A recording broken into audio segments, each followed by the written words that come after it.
Dans les derniers jours d'avril 1945, 6 généraux se sont retrouvés piégés avec Adolf Hitler dans un bunker sous une ville détruite. Ils n'avaient pas assez de troupes, il n'y avait pas de route d'évasion et les communications étaient effondrées.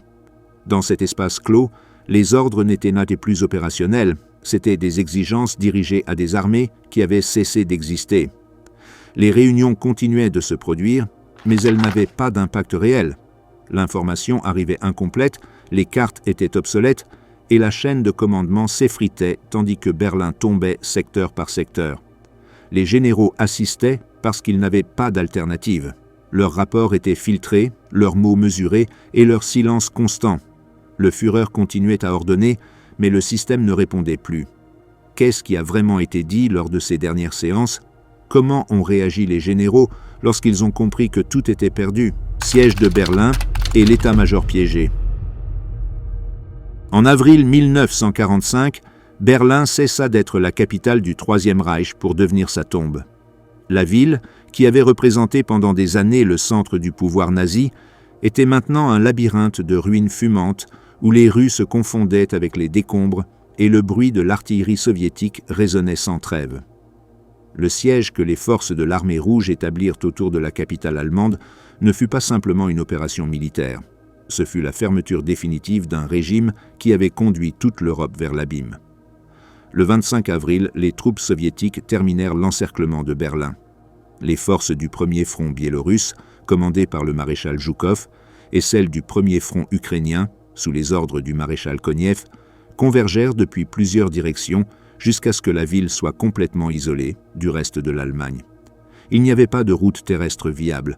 La Luftwaffe, qui, des années auparavant, avait dominé les cieux européens, ne pouvait plus garantir même des vols de ravitaillement.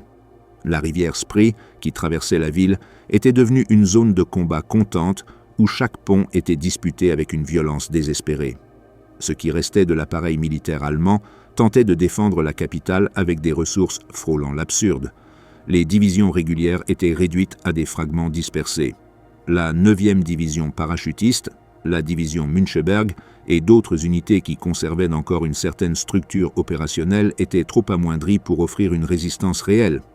À la place, les rues de Berlin étaient défendues par un mélange chaotique de vieillards du Volkssturm, d'adolescents des jeunesses hitlériennes, de policiers reconvertis en soldats et d'étudiants armés de lance-roquettes Panzerfaust qu'ils savaient à peine utiliser.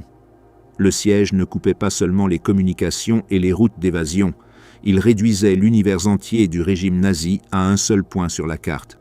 Ce point était la chancellerie du Reich et, en dessous, le complexe souterrain qui abritait le Führerbunker. Là, dans cet espace étroit et humide, les derniers généraux du Troisième Reich seraient piégés avec leur chef. La ville qui entourait le bunker était un décor de destruction totale. Les bombardements aériens alliés et le feu d'artillerie soviétique avaient transformé les grands bâtiments monumentaux en squelettes de béton et d'acier tordu. Les façades s'effondraient sur les trottoirs. Les tramways renversés servaient de barricades improvisées. Les fossés anti-chars traversaient les avenues principales, interrompant le trafic et obligeant les défenseurs à se déplacer par des itinéraires de plus en plus étroits et dangereux. Les incendies illuminaient la ville pendant les nuits avec une lueur orange qui rendait inutile toute autre source de lumière. Les colonnes de fumée s'élevaient vers le ciel, formant des nuages denses qui cachaient le soleil pendant la journée. L'odeur de bois brûlé, de décombres pulvérisés et de cadavres en décomposition saturait l'air. Les civils qui restaient encore dans la ville se réfugiaient dans les sous-sols, dans les tunnels du métro et dans tout espace souterrain pouvant offrir une protection contre le bombardement constant. Les haut-parleurs installés par le ministère de la propagande de Goebbels continuaient de transmettre des messages de résistance jusqu'à la fin. Les slogans parlaient d'une victoire imminente, de renforts qui arriveraient à tout moment, d'armes miraculeuses qui changeraient le cours de la guerre. Mais dans les rues, les Berlinois savaient que ces mots étaient des mensonges. Ils entendaient les trompettes soviétiques résonner depuis les quartiers orientaux. Ils voyaient les soldats allemands reculer. Ils sentaient comment l'étau se resserrait jour après jour. Pour les généraux qui servaient encore au haut commandement, la situation était claire. Berlin ne pouvait pas être défendu. Cependant, ils devaient continuer à remplir leurs fonctions parce que le régime exigeait la fiction d'un commandement opérationnel jusqu'au dernier moment. Le contraste entre la surface et le bunker était brutal. En haut, le monde s'effondrait en temps réel. En bas, dans le complexe souterrain, le temps semblait s'arrêter. La transition d'un espace à l'autre n'était pas simplement physique, elle était psychologique. Les généraux qui descendaient dans le bunker traversaient d'abord le Vorbunker, le niveau supérieur du complexe. Cet espace était saturé de personnel, des dactylos tapant des rapports que personne ne lirait, des messagers courant d'un côté à l'autre avec des documents urgents, des opérateurs téléphoniques essayant de maintenir des communications qui se coupaient toutes les quelques minutes, des infirmiers soignant les blessés dans les couloirs improvisés comme hôpitaux. Le bruit était constant, les voix se chevauchaient, l'ambiance était chargée de tension et de mouvement. De là, un escalier étroit menait au Führerbunker, le noyau final du pouvoir nazi. La descente était courte en termes de distance, mais immense en termes symboliques. En descendant ces marches, les généraux entrèrent dans un monde complètement différent. Le bruit diminuait. Les couloirs étaient plus étroits. L'éclairage était plus faible. L'air était plus dense, chargé d'humidité, d'une odeur d'humanité confinée, de fumée de tabac accumulée pendant des jours. Le bunker était un espace scellé. Les murs de béton, conçus pour résister à des bombardements directs, créaient également une sensation d'isolement absolu. Il n'y avait pas de fenêtres, il n'y avait pas de lumière naturelle. Le temps perdait son sens parce qu'il n'existait aucune référence externe pour marquer le passage des heures. Les horloges fonctionnaient, mais l'expérience interne était celle d'un enfermement prolongé où chaque jour se fondait avec le précédent. Pour les généraux, habitués à de larges quartiers avec des fenêtres donnant sur des jardins ou des paysages ouverts, le bunker représentait une forme d'existence complètement nouvelle. Ils avaient dirigé des campagnes depuis des salles spacieuses où les cartes étaient déployées sur des tables de plusieurs mètres. Maintenant, ils vivaient dans des couloirs étroits, dormaient sur des couchettes improvisées et travaillaient dans des espaces si réduits que la vie privée avait complètement disparu. L'arrivée des généraux au bunker s'est produite de manière progressive. Chacun est arrivé pour des raisons différentes, à des moments différents, mais tous se sont retrouvés piégés par les mêmes circonstances. Au cours des derniers jours du Troisième Reich, l'état-major entourant Hitler ne ressemblait en rien à l'appareil militaire qui avait dirigé les opérations en Europe des années auparavant. Ce n'était ni un groupe étendu, ni dynamique, ni doté d'une réelle capacité opérationnelle. C'était un ensemble réduit d'officiers enfermés avec leur chef dans le sous-sol d'une capitale détruite, unis non par la perspective d'une action militaire effective, mais par l'inertie bureaucratique et l'impossibilité physique de s'échapper. Les hommes qui ont assisté aux dernières réunions dans le Führerbunker ne représentaient pas le sommet du commandement allemand. Ils représentaient ce qui restait lorsque la machine s'était complètement effondrée. Chacun portait en lui un mélange unique d'obéissance, de peur, d'usure psychologique et de responsabilité historique. Hans Krebs avait assumé le poste de chef d'état-major de l'armée seulement quelques semaines avant la chute de Berlin. Il a remplacé Heinz Guderian, destitué pour avoir insisté à dire à Hitler que la situation était irrémédiable. Contrairement à son prédécesseur, Krebs n'avait pas de marge pour maintenir une posture critique. Sa fonction avait été réduite à présenter des rapports qui atténuaient la catastrophe, non pas parce qu'il le désirait, mais parce qu'il savait que toute contradiction frontale pouvait déclencher la fureur du Führer. Le visage de Krebs dans ses jours finaux révélait une tension constante. Il avait servi comme attaché militaire en Union soviétique avant la guerre et maîtrisait le russe. Cette expérience lui permettait d'interpréter clairement ce que signifiait chaque avancée soviétique. Chaque division ennemie qui apparaissait sur une carte représentait une menace concrète, pas un nombre abstrait. Cependant, sa connaissance ne pouvait pas se traduire en action réelle. La structure militaire s'effondrait et son autorité était pratiquement symbolique. Il dormait peu, mangeait peu et passait la plupart du temps dans la salle des cartes ou dans un coin du bunker à examiner des rapports partiels. Il n'était pas un fanatique, mais pas non plus un opposant. C'était un soldat pris dans l'obligation professionnelle de soutenir une organisation morte. Chaque fois qu'il entrait dans la salle de réunion, il le faisait avec le mélange d'anxiété et de résignation de celui qui sait qu'il doit traduire en langage acceptable la défaite absolue. Krebs devint le porte-parole d'une armée qui n'existait plus, et cette tension l'épuisa jusqu'à la limite. Son rôle était celui d'intermédiaire entre deux réalités incompatibles, la situation militaire réelle et la perception déformée du Führer. Cette position le condamna à une existence d'équilibres impossibles, où chaque mot devait être calculé pour ne pas déclencher une explosion. Wilhelm Burgdorf était parmi les figures les plus rigides et doctrinaires du cercle intime de Hitler. En tant que chef du bureau du personnel de l'armée, sa carrière avait prospéré non pas par brillance stratégique, mais par loyauté absolue au régime.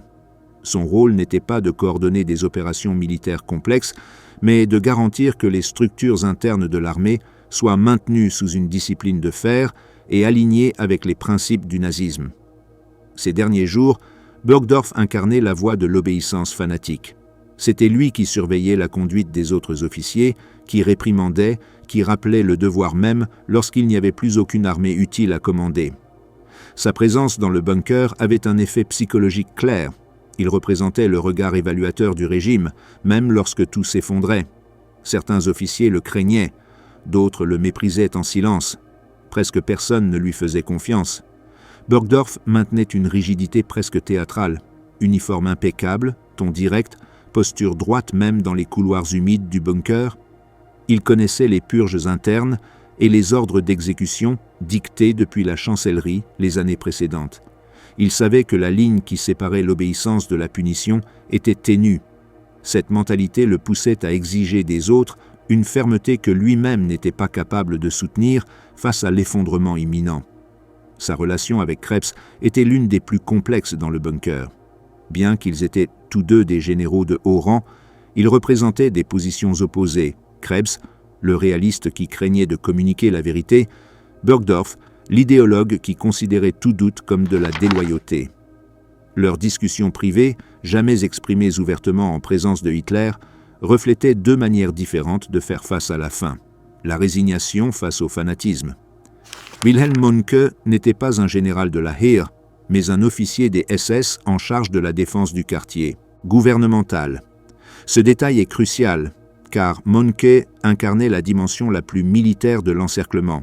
C'était l'homme qui combattait littéralement à quelques mètres du bunker, tandis que les autres généraux analysaient des cartes et rédigeaient des ordres qui ne pouvaient plus être exécutés. Mohnke avait combattu depuis le début de la guerre dans des unités d'élite des Waffen-SS, ce qui lui donnait un profil différent de celui de Krebs ou Burgdorf.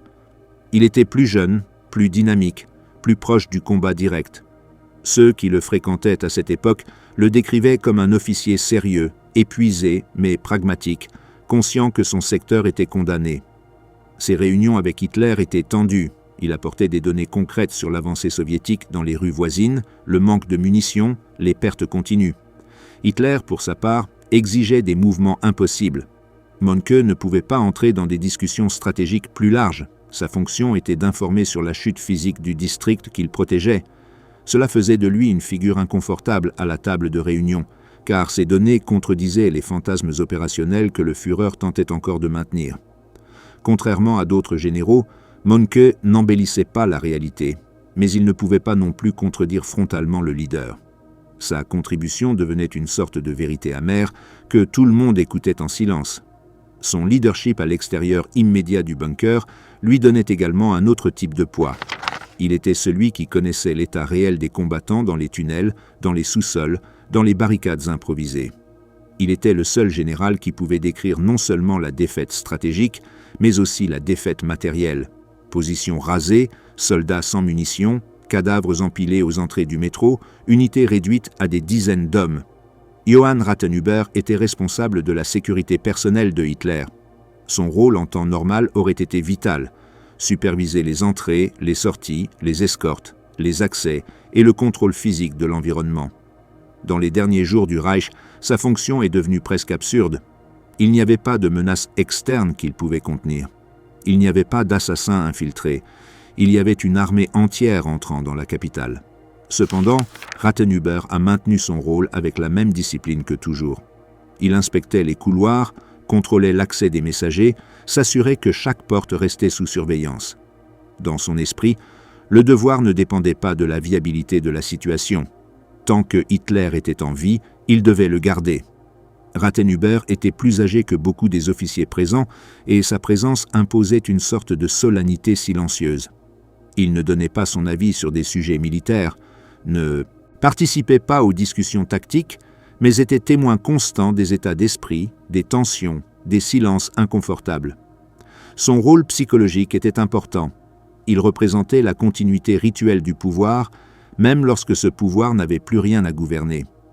Quand il entrait dans la salle de réunion, il ne parlait pas, mais sa seule présence renforçait la sensation d'enfermement. Il était le gardien d'une porte que personne ne pouvait franchir vers la liberté. Hans-Erich Voss était une figure singulière dans le bunker. Étant un officier de la marine, il n'avait pas de rôle direct dans la défense de Berlin, mais il agissait comme représentant de la marine auprès de Hitler. Sa présence est devenue plus fréquente à mesure que le siège avançait, jusqu'à se retrouver enfermé dans le bunker comme les autres. La Kriegsmarine pouvait offrir peu de choses à ce moment. La majorité de ses unités avaient été détruites ou immobilisées. Les ports étaient aux mains de l'ennemi ou isolés, et la Baltique était dominée par les forces soviétiques. Voss en était conscient, mais restait fidèle à sa fonction. Son caractère était calme, poli, presque mélancolique en ces derniers jours. Il était l'un des officiers qui générait le moins de tensions parmi ses collègues, car il n'avait pas de pouvoir réel sur le destin de Berlin. Voss avait une vision plus large de l'effondrement du Reich, car il comprenait que la défaite n'était ni terrestre ni aérienne, elle était totale. Sa présence aux réunions finales apportait un ton différent de celui des officiers de l'armée. Un mélange de résignation et de professionnalisme sans dramatisme. Il n'essayait pas d'influencer les décisions. Il ne poussait pas pour des changements tactiques. Il se contentait de remplir son devoir d'informer le Führer sur une arme qui ne participait plus à la guerre. De tous les généraux présents dans les derniers jours, Helmut Weidling était le seul à avoir un commandement effectif sur les forces en combat à Berlin. Nommé commandant de la défense de la ville, le 23 avril, il assuma une responsabilité impossible. Sa première visite au bunker faillit lui coûter la vie. Hitler l'avait accusé de se retirer sans autorisation et ordonné son exécution. Après une explication détaillée, le Führer non seulement révoqua l'ordre, mais le mit en charge de toute la défense. Weidling était un officier méthodique, discipliné et respecté par ses subordonnés. Contrairement à d'autres généraux du cercle final, il avait l'obligation de se déplacer dans la ville, de rencontrer des commandants locaux, d'inspecter des positions et de retourner au bunker avec des rapports directs. Il était probablement le général avec la vision la plus complète et la plus désespérée de l'état réel de Berlin. Son visage montrait une fatigue extrême. Il avait étudié chaque rue, chaque pont, chaque obstacle, et savait que la défense ne pouvait que retarder l'inévitable chute. Lors des réunions avec Hitler, Weidling était ferme mais respectueux. Il transmettait l'information telle qu'elle, sans fioriture, mais avec la prudence nécessaire pour ne pas déclencher la colère du Führer. Ses communications devenaient de plus en plus sombres, unités disparues, chars sans carburant, défenseurs sans munitions.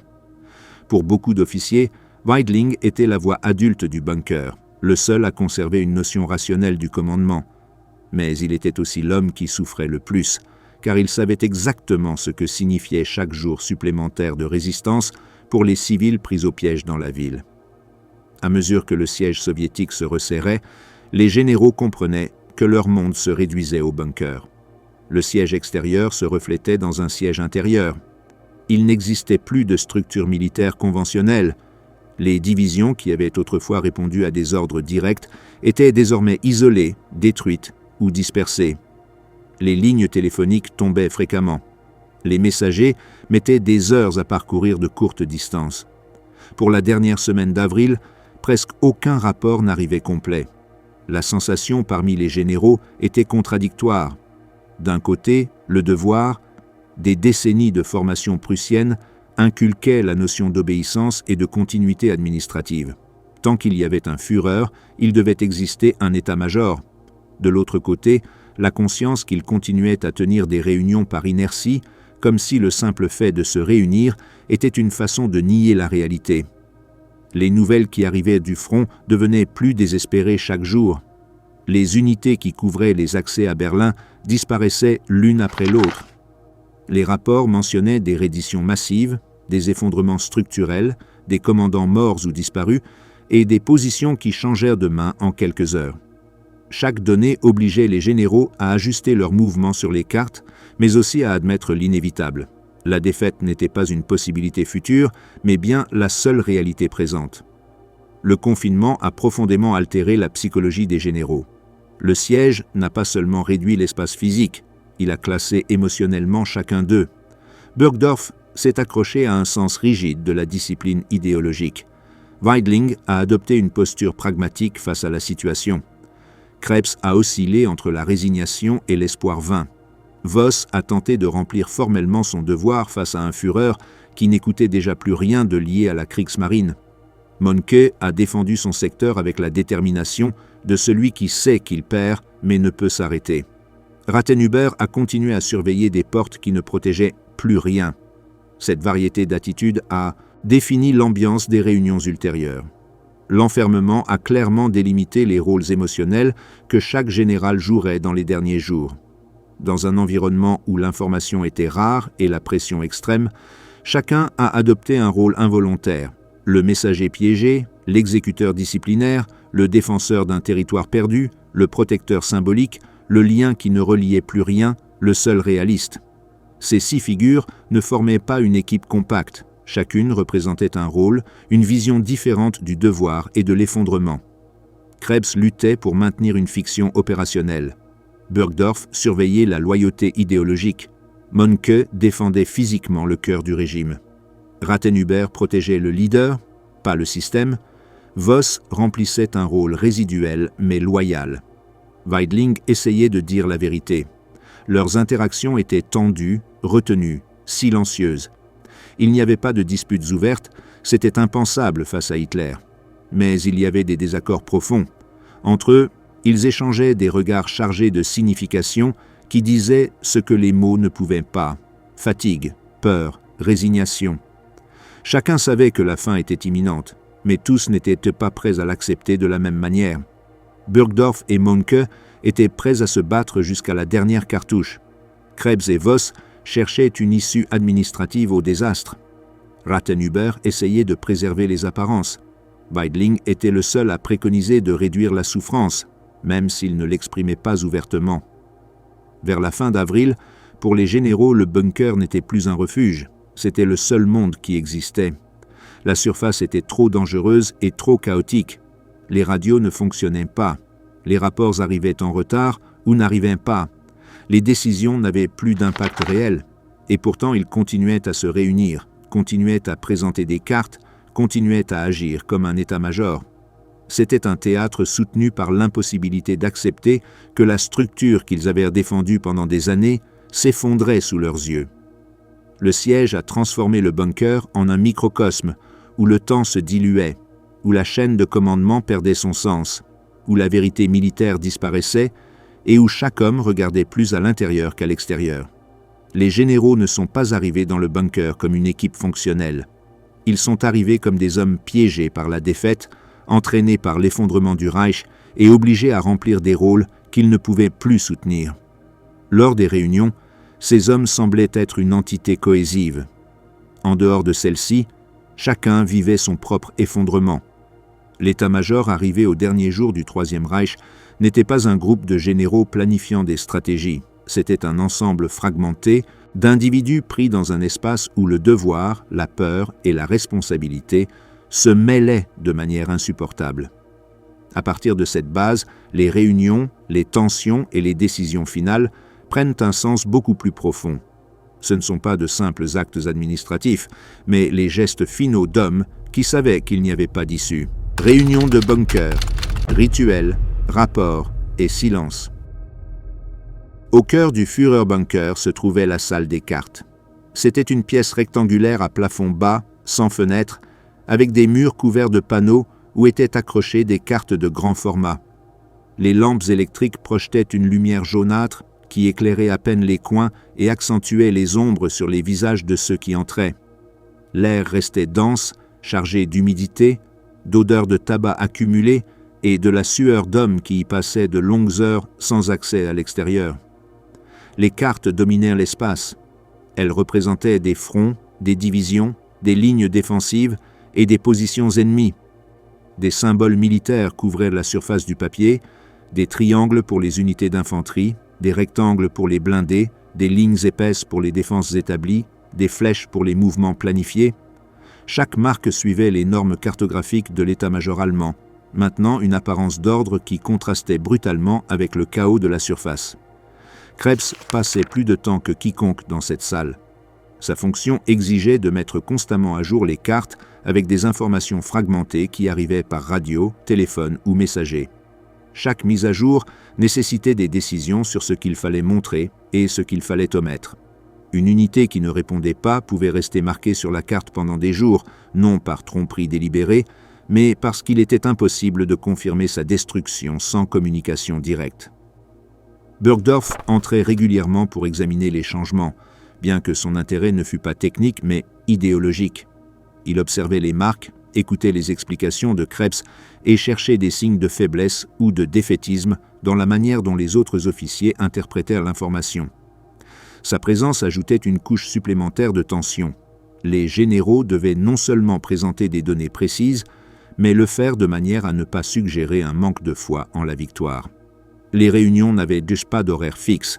Hitler les convoquait quand il se réveillait, lorsqu'il recevait des nouvelles inattendues ou quand l'anxiété le poussait à vérifier personnellement l'état de la situation. Parfois, elles avaient lieu à l'aube, d'autres fois à midi. Les généraux ne pouvaient pas prévoir quand ils seraient appelés. Cette imprévisibilité obligeait à un état d'alerte permanent. Krebs et Burgdorf tenaient toujours prêts les rapports les plus récents. Voss restait disponible au cas où une question navale surviendrait. Rathenhuber coordonnait l'accès pour garantir que personne non autorisé n'interrompait les sessions.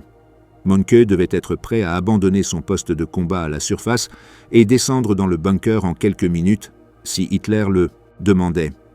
Weidling affrontait le défi supplémentaire de se déplacer à travers une ville sous feu constant pour arriver à temps lorsqu'il était convoqué. Le rythme irrégulier des réunions perturbait tous les aspects de la vie dans le bunker. Il n'y avait pas d'horaire pour manger ni pour dormir. Les généraux se reposaient quand ils le pouvaient, souvent pendant de courtes périodes interrompues. L'absence de lumière naturelle et la possibilité constante d'être appelé généraient une fatigue cumulative qui se reflétait dans les visages émaciés, les cernes prononcées et les mouvements de plus en plus lents de ceux qui habitaient cet espace. L'horloge marquait des heures, mais le temps se mesurait réellement par les réunions. La journée s'organisait autour d'elle, avant la réunion, pendant la réunion, après la réunion, en attendant la prochaine réunion. Ce rythme rompait tout lien avec les cycles normaux de l'activité humaine et créait une expérience temporelle déformée où tout semblait simultanément urgent et interminable. Chaque réunion suivait un schéma reconnaissable. Krebs et Burgdorf arrivaient d'abord, presque toujours ensemble. Krebs portait des dossiers avec des rapports récents, des messages interceptés et des notes griffonnées à la hâte. Burgdorf entrait les mains vides, mais avec une posture droite qui transmettait une autorité disciplinaire. Il se plaçait stratégiquement où il pouvait observer à la fois le Führer et les autres officiers présents. Rathenhuber apparaissait pour fermer la porte et vérifier que le périmètre immédiat était sécurisé. Il ne participait pas aux discussions militaires, sa fonction était purement protocolaire et de sécurité, mais sa simple présence renforçait la formalité du moment. Lorsque Rathenhuber fermait la porte, tous comprenaient que la session avait officiellement commencé. Voss entrait discrètement et se plaçait sur le côté. Sa participation était limitée, sauf si une question spécifique sur les opérations navales surgissait, ce qui arrivait de moins en moins souvent. La Kriegsmarine avait cessé d'être pertinente pour la défense de Berlin, mais le protocole exigeait qu'elle soit représentée. Mohnke, quand il parvenait à assister, apportait avec lui la poussière et l'odeur de la surface. Ses bottes tachées de débris et son uniforme imprégné de fumée contrastaient avec l'atmosphère fermée du bunker. Son arrivée changeait subtilement l'énergie de la salle parce qu'elle représentait la connexion directe avec le combat qui se déroulait à quelques mètres de distance. Weidling apparaissait moins régulièrement en raison de ses responsabilités dans toute la ville.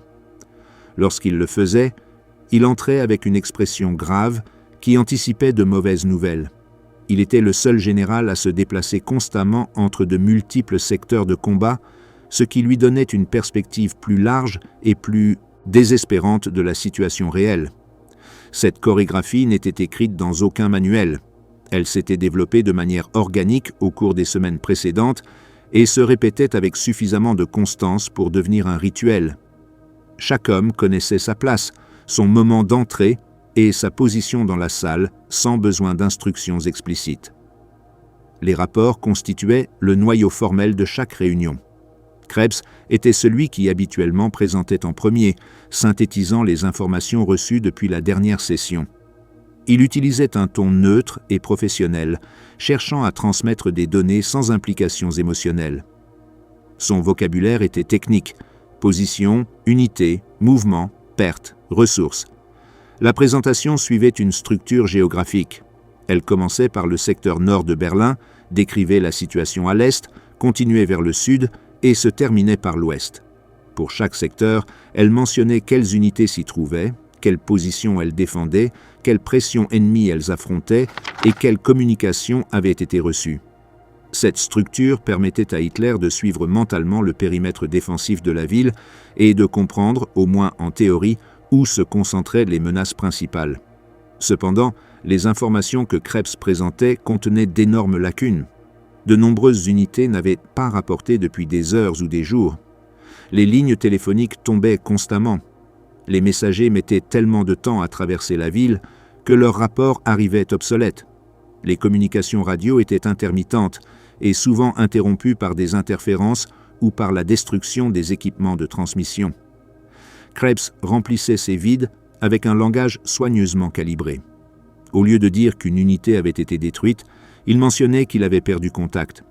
Au lieu d'admettre qu'une position avait cédé, il indiquait qu'elle se trouvait sous forte pression. Au lieu de décrire un effondrement, il parlait de repli tactique ou de repositionnement. Ce vocabulaire n'était pas destiné à tromper Hitler, mais à éviter de déclencher des réactions explosives pouvant paralyser la réunion. Weidling, lorsqu'il était présent, complétait les rapports de Krebs par des observations directes de la surface. Ces informations étaient plus concrètes et plus brutales. Il mentionnait des rues spécifiques prises par les soviétiques. Il décrivait des bâtiments qui étaient tombés. Il identifiait des ponts détruits et des routes bloquées. Son ton était ferme mais prudent. Il avait appris que présenter la réalité sans la dramatiser était la seule façon pour que Hitler l'écoute sans éclater immédiatement. Mohnke apportait des détails du district gouvernemental. Il informait sur l'état des défenses immédiates autour de la chancellerie, les munitions disponibles, le nombre de soldats et les positions soviétiques les plus proches. Ces rapports étaient les plus immédiats parce qu'ils décrivaient la bataille qui se déroulait littéralement au-dessus de leur tête. Voss intervenait rarement. Quand il le faisait, il mentionnait des opérations navales dans la Baltique ou des mouvements d'unités côtières, des informations qui avaient peu de pertinence pratique pour la défense de Berlin, mais qui maintenaient l'apparence que la Kriegsmarine faisait toujours partie de l'effort de guerre. Les silences structuraient les réunions autant que les mots. Ils survenaient à des moments spécifiques et remplissaient des fonctions différentes. Après que Krebs présentait un rapport particulièrement négatif, un silence survenait tandis que Hitler traitait l'information. Ces secondes s'étiraient interminablement. Les généraux restaient immobiles, évitant tout geste qui pourrait être interprété comme de la nervosité ou de la déloyauté. Quand Hitler posait une question difficile, le silence était calculé. Les généraux évaluaient mentalement quelle réponse était techniquement correcte, quelle réponse était politiquement sûre et comment réconcilier les deux.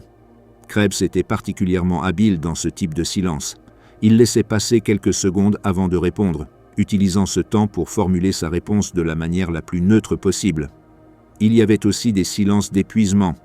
Après des heures de réunion, lorsque l'information se répétait ou lorsqu'il n'y avait plus rien de nouveau à rapporter, les généraux cessaient simplement de parler. Ils restaient debout ou assis, attendant que Hitler décide si la session continuait ou se terminait. Les silences les plus lourds étaient ceux qui suivaient les explosions de Hitler. Quand le Führer frappait la table, criait ou accusait d'incompétence ou de trahison, les généraux restaient paralysés. Personne n'essayait de répondre. Personne n'essayait de se justifier. Ils attendaient simplement que la tempête passe. Ces silences, après les explosions, pouvaient durer plusieurs minutes entières, avec tous les présents retenant leur souffle et évitant tout mouvement qui pourrait raviver la colère. Le langage corporel transmettait des informations que les mots ne pouvaient exprimer. Krebs gardait généralement une posture légèrement penchée sur les cartes, comme s'il étudiait constamment les détails, mais aussi comme s'il cherchait à éviter le contact visuel direct avec Hitler. Ses mains se déplaçaient nerveusement entre les documents, les ajustant, les réorganisant, cherchant un papier spécifique même lorsqu'il n'en avait pas besoin. Burgdorf restait rigide, les bras croisés ou les mains derrière le dos. Sa posture était délibérément militaire, projetant discipline et fermeté même lorsque la situation décrite était catastrophique. Son regard se déplaçait constamment entre Hitler et les autres généraux, évaluant les réactions, détectant les signes de faiblesse. Weidling adoptait une attitude plus détendue que les autres, non par désintérêt, mais par véritable épuisement physique. Il avait parcouru la ville sous le feu, coordonnant les défenses, inspectant les positions. Son corps montrait cette fatigue. Cependant, lorsqu'il parlait, sa voix était claire et son regard direct. Il était le seul à pouvoir regarder Hitler dans les yeux en annonçant de mauvaises nouvelles. Voss restait habituellement en arrière-plan, avec une expression neutre qui ne révélait ni opinion ni émotion. Son langage corporel était celui de quelqu'un remplissant une obligation formelle sans attendre d'influencer le résultat. Rathenhuber, lorsqu'il était présent dans la salle, et non simplement à garder l'entrée, restait complètement immobile.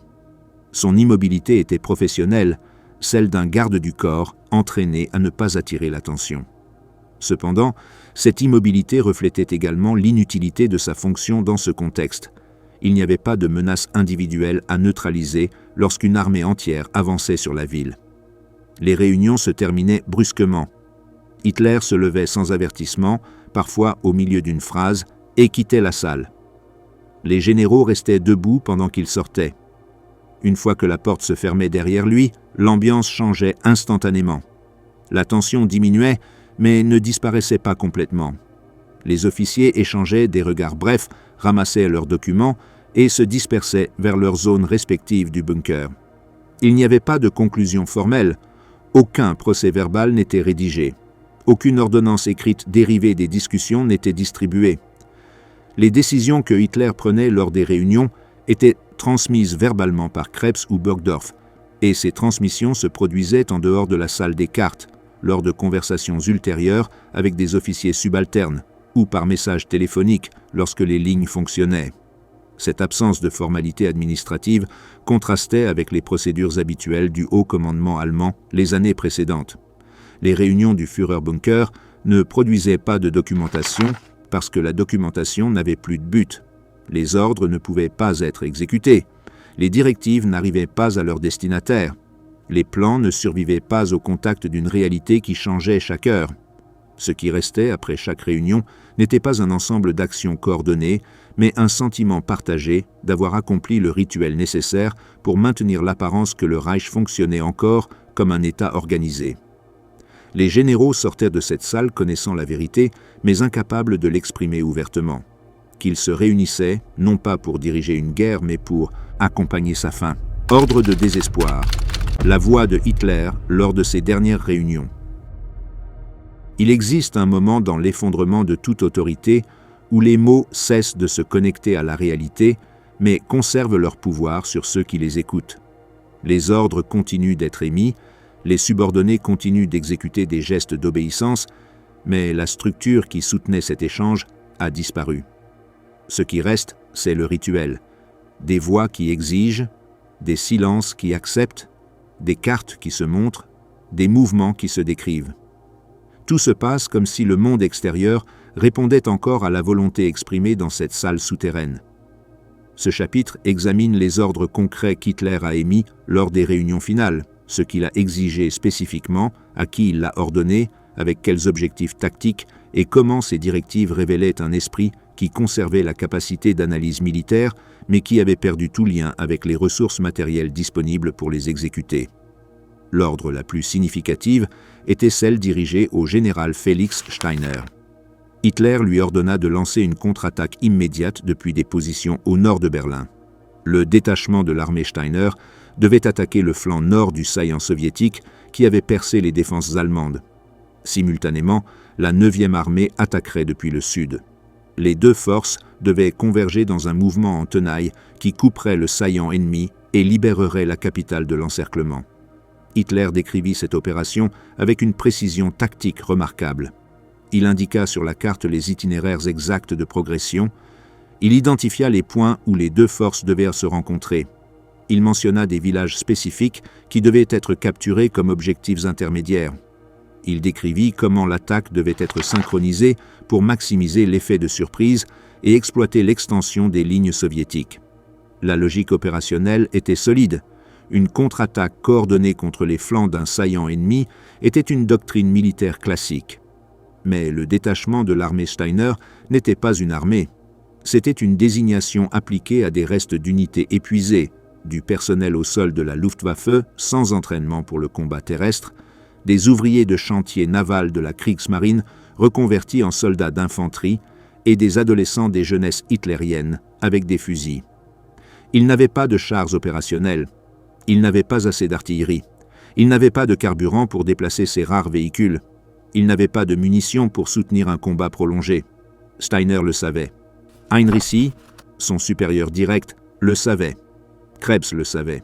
Tous les généraux dans la salle le savaient, mais personne n'a contredit l'ordre directement. Krebs a répondu que l'on vérifiait la capacité opérationnelle des unités, que l'on évaluait les conditions pour exécuter l'attaque. Ces réponses étaient techniquement vraies, mais pratiquement vides. Lorsque Hitler a demandé quand l'attaque commencerait, Krebs a indiqué que la confirmation était attendue dans les prochaines heures. Hitler a ordonné que l'attaque devait être exécutée immédiatement, sans plus de délai. Chaque heure perdue permettait aux Soviétiques de consolider leur position. Krebs acquiesça et quitta la réunion sans avoir engagé quoi que ce soit de réel. Le lendemain, Hitler a convoqué sa conférence en espérant recevoir des nouvelles des progrès de l'attaque. Krebs a présenté les rapports de routine sur d'autres secteurs. Hitler a interrompu brusquement en demandant des nouvelles de Steiner. Krebs a répondu que les communications étaient difficiles. Hitler a demandé si l'attaque avait commencé. Krebs a admis qu'il n'y avait pas de confirmation du début des opérations. Hitler exigea savoir pourquoi l'ordre n'avait pas été exécuté. Krebs expliqua que Steiner faisait état de difficultés avec le mouvement de ses unités. Hitler ordonna que Steiner attaque immédiatement sans se soucier des difficultés. Krebs tenta d'expliquer que les forces disponibles étaient insuffisantes. Hitler l'interrompit en déclarant que l'ordre était d'attaquer, non d'évaluer si c'était possible. La tension dans la salle devint insupportable. Hitler éleva la voix en demandant si Steiner avait désobéi directement. Krebs, pesant chaque mot, répondit qu'on essayait d'établir la communication pour clarifier la situation. Hitler frappa la table. Il cria que tous l'avaient trahi, que ses généraux étaient des lâches, que personne ne suivait les ordres, que toute la structure militaire allemande s'était effondrée par incompétence. Pendant plusieurs minutes, Hitler continua à crier des accusations sans s'adresser à personne en particulier. Les généraux restaient immobiles. Burgdorf gardait une expression rigide. Voss regardait un point indéfini sur le mur. Weidling conservait le contact visuel avec Hitler, mais ne tentait pas de répondre. Lorsque le Führer finit par s'épuiser, il déclara que la guerre était perdue, que tous l'avaient abandonné, qu'il resterait à Berlin jusqu'à la fin et qu'ensuite il se suiciderait. Cette admission publique de défaite a marqué un tournant. Les réunions suivantes ont continué à se tenir, mais avec une tension différente. Tout le monde savait qu'Hitler avait accepté intérieurement la fin, bien qu'il ait continué à émettre des ordres. Hitler ordonna à Weidling de défendre des secteurs spécifiques de Berlin.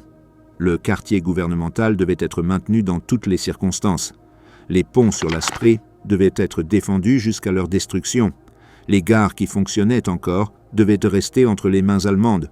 Chacune de ces ordres avait une logique défensive, contrôler le centre politique, refuser les traversées à l'ennemi, maintenir les lignes de communication. Mais lorsque Weidling expliqua qu'il manquait de munitions pour soutenir toutes ces positions simultanément, Hitler répondit que les munitions devaient être trouvées.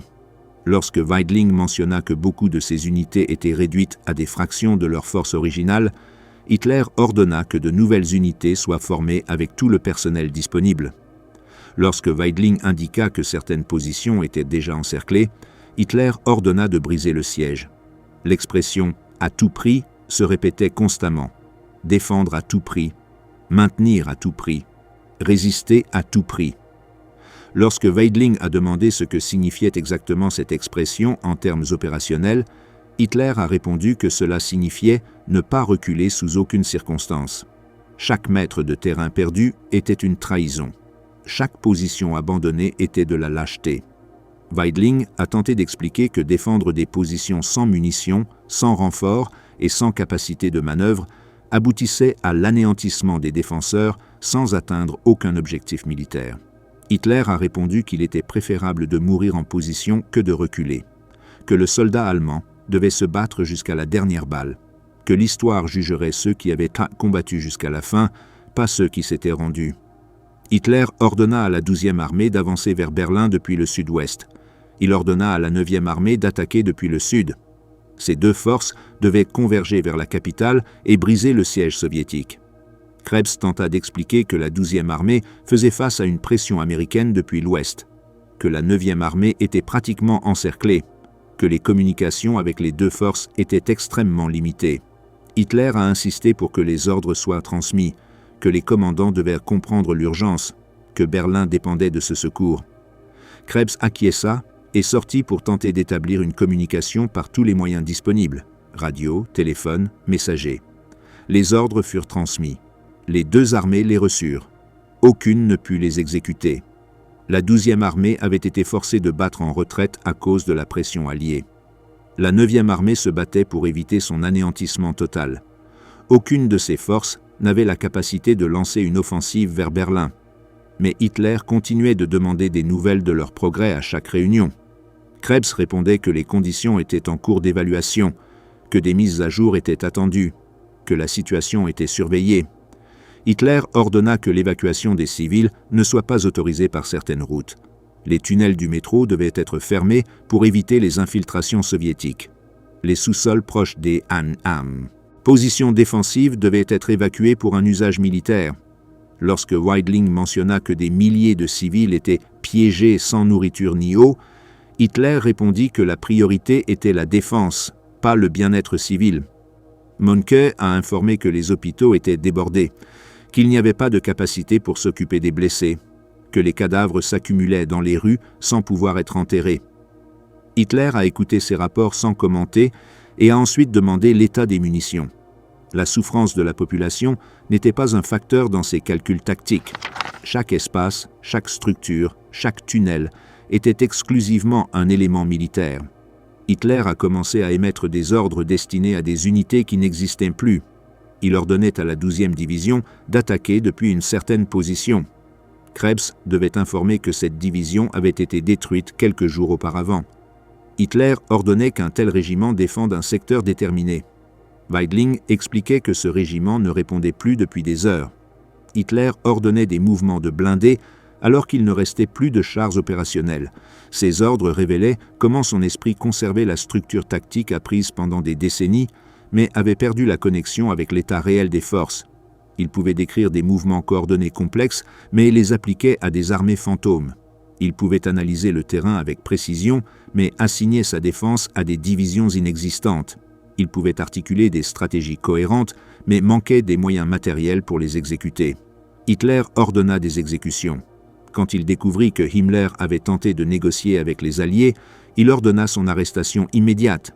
Comme Himmler était hors de portée, il ordonna l'exécution de Hermann Fegelein, son représentant dans le bunker. Fegelein fut soumis à un conseil de guerre pour désertion et fusillé. Le fait qu'il soit le beau-frère d'Eva Braun n'importait pas.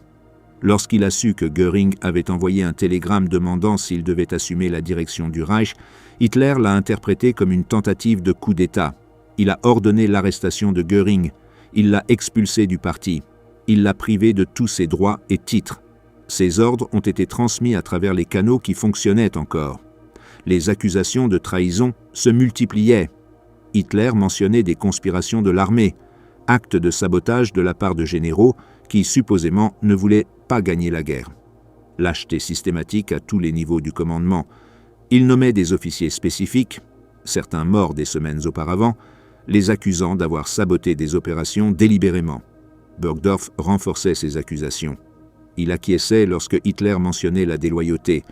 Il suggérait des enquêtes sur le comportement des commandants absents. Il créait un climat où tout rapport négatif pouvait être interprété comme une preuve de trahison. Les autres généraux écoutaient en silence, sachant qu'exprimer des doutes était dangereux. Dans ces dernières heures, Hitler a émis des ordres finaux par Bormann. Si la défaite était imminente, une résistance de guérilla devait être mise en œuvre. Toute infrastructure utile à l'ennemi devait être détruite. Ponts, centrales électriques, usines, chemins de fer, rien ne devait rester intact pour les vainqueurs. Cet ordre répétait la directive de mars que Speer avait sabotée. La désintégration du régime rendait son exécution impossible, mais Hitler l'a émis quand même. Il ordonna à tous les Allemands de continuer la résistance jusqu'à la mort, qu'aucun soldat ne se rende, que chaque civil contribue à l'effort de guerre. Ces ordres furent inclus dans son testament politique, dicté quelques heures avant son suicide. Il désignait des successeurs, expulsait des traîtres, exigeait une loyauté éternelle au national-socialisme, mais il ne donnait pas d'instructions opérationnelles concrètes parce qu'il n'y avait plus d'opérations à diriger. Les ordres de Hitler lors de ces dernières réunions révélaient un esprit qui conservait une structure tactique, mais qui opérait dans un vide matériel. Il pouvait articuler des stratégies cohérentes, mais manquait d'armée pour les exécuter. Il pouvait identifier des objectifs cruciaux, mais n'avait pas les forces pour les capturer. Il pouvait exiger une résistance totale, mais ne pouvait fournir les moyens pour la soutenir.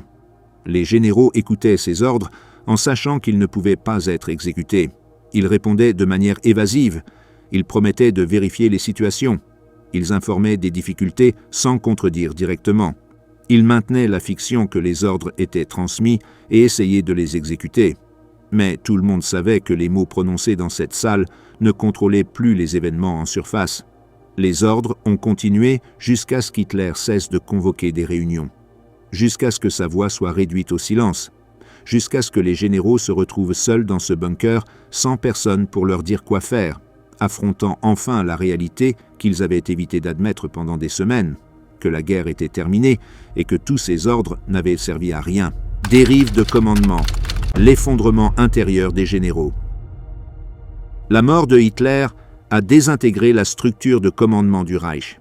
Il n'y a pas eu de transition ni de réorganisation. Le centre d'autorité a disparu et tout ce qui en dépendait s'est effondré simultanément. Les généraux qui restaient dans le bunker faisaient face à un vide où, pendant des années, avait existé un pouvoir absolu qui organisait leurs fonctions, leurs décisions et leurs identités. Ce chapitre examine comment chaque général a affronté ce vide de manière différente, selon qui il était et ce qu'il avait représenté au sein de la structure qui venait de disparaître. Hans Krebs fut désigné pour négocier avec les soviétiques. Goebbels, qui avait nominalement pris la tête, lui confia une tâche impossible, annoncer la mort de Hitler, proposer un gouvernement de transition et obtenir un cessez-le-feu sans autorité pour offrir une reddition inconditionnelle.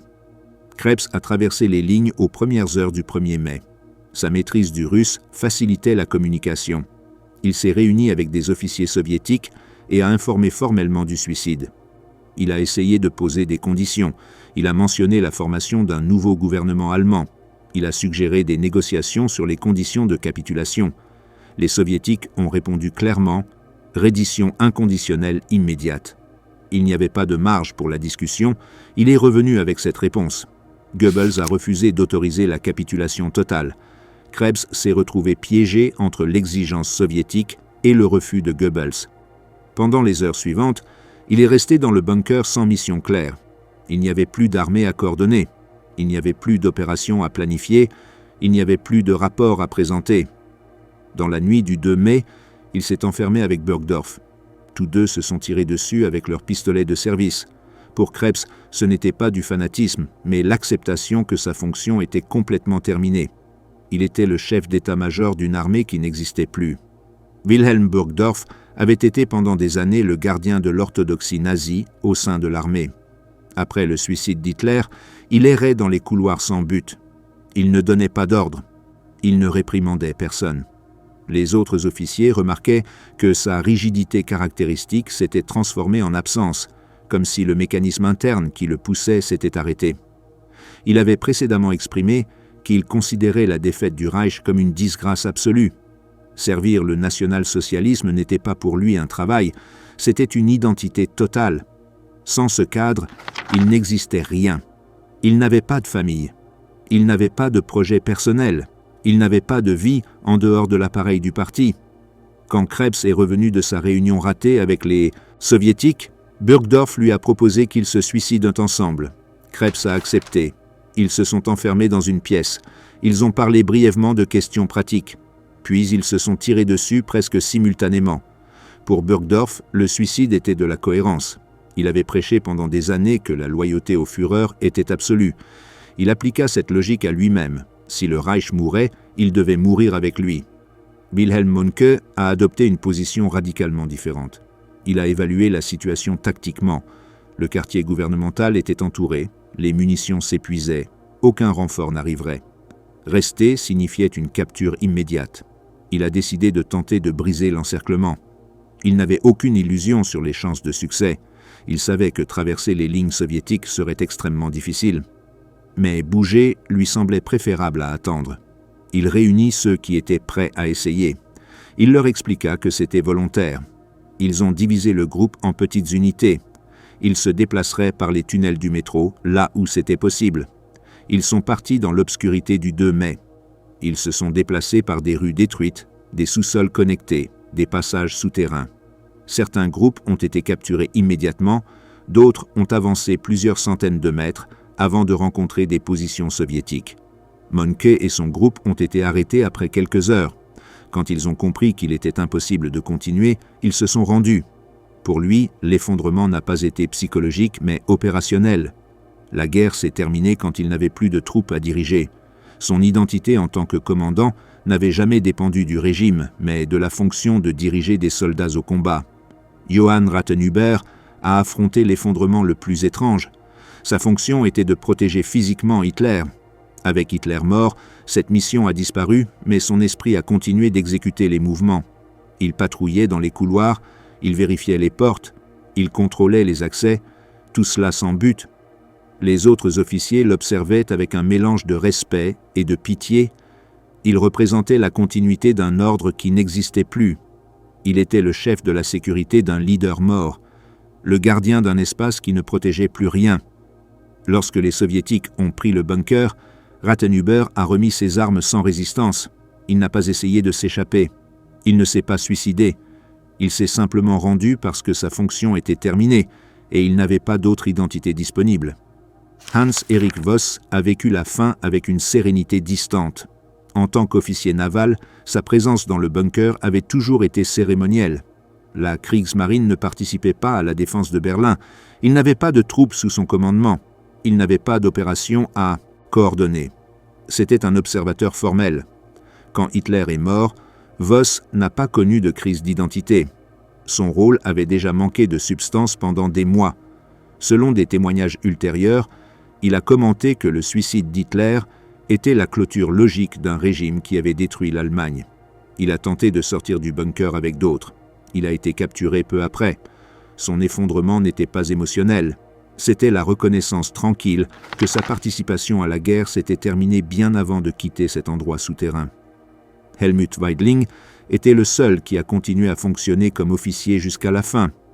Il avait une responsabilité réelle sur des forces réelles défendant une ville réelle.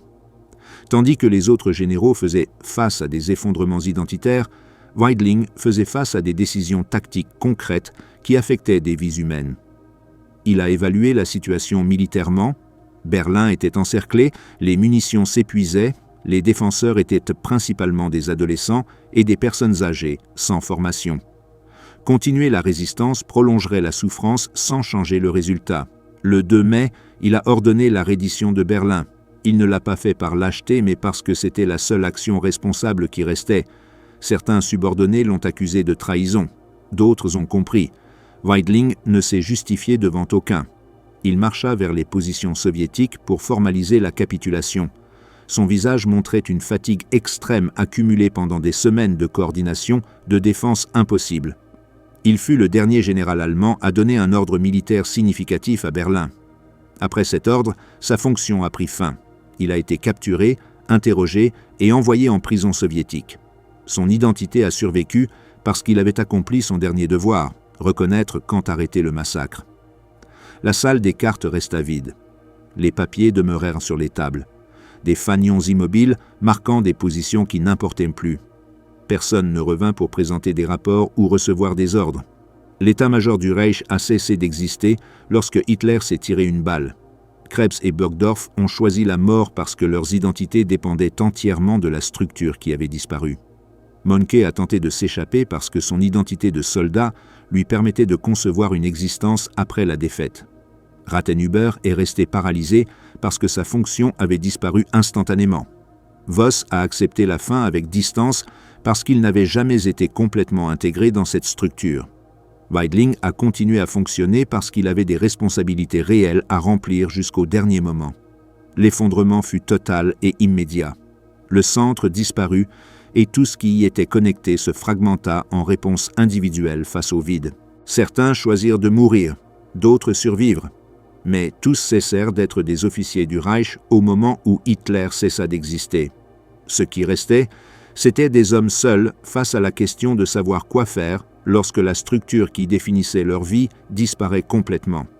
Le bunker resta vide, mais les questions demeurèrent. Qu'est-ce qui fait d'un homme un porteur d'ordres impossibles?